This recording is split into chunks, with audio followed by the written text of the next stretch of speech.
പ്രഭാത ചിന്തകൾ തയ്യാറാക്കി അവതരിപ്പിക്കുന്നത് അഷ്റഫ് പുതുശ്ശേരിക്കടവ്, വയനാട്.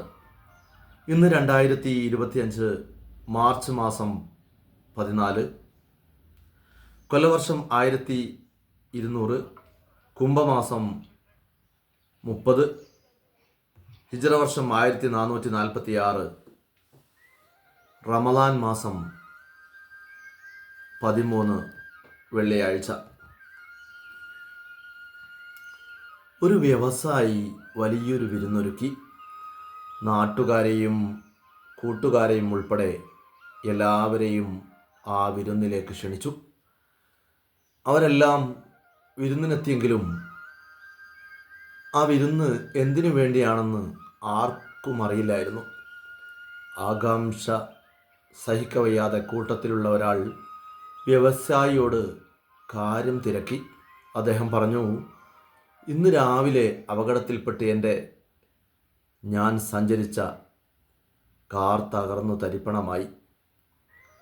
എന്നാൽ കാർ നശിച്ചുവെങ്കിലും അത് ഓടിച്ചിരുന്ന ഞാൻ ഒരു പോറലുമേൽക്കാതെ അത്ഭുതകരമായി രക്ഷപ്പെട്ടു. അതുകൊണ്ടാണ് ഞാൻ ഈ വിരുന്ന് നടത്തുന്നത്. 2 സാധ്യതകൾക്കിടയിലെ തിരഞ്ഞെടുപ്പാണ് ജീവിതത്തിൽ യഥാർത്ഥ ഭാവം തീരുമാനിക്കുന്നത്.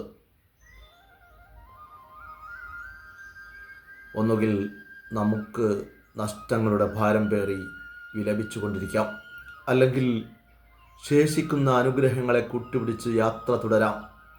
എല്ലാ നിരാശകൾക്കിടയിലും സാധ്യതകളുടെ ചെറുകണികകളെങ്കിലും ശേഷിക്കുന്നുണ്ടാവും.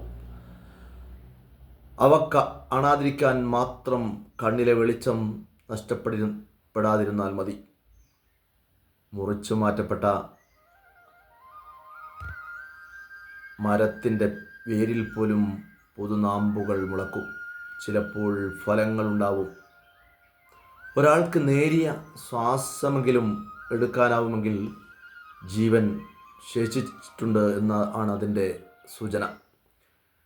വെട്ടിയൊരുക്കുന്ന ചെടികൾ പറയുന്നത് ചില്ലകൾ അറുക്കുന്നതിൻ്റെ കഥനകഥകളല്ല, മറിച്ച് പുതു നാമ്പുകൾ മുളക്കുന്നതിൻ്റെയും പുതിയ തുടക്കത്തിൻ്റെയും സാധ്യതകളാണ്.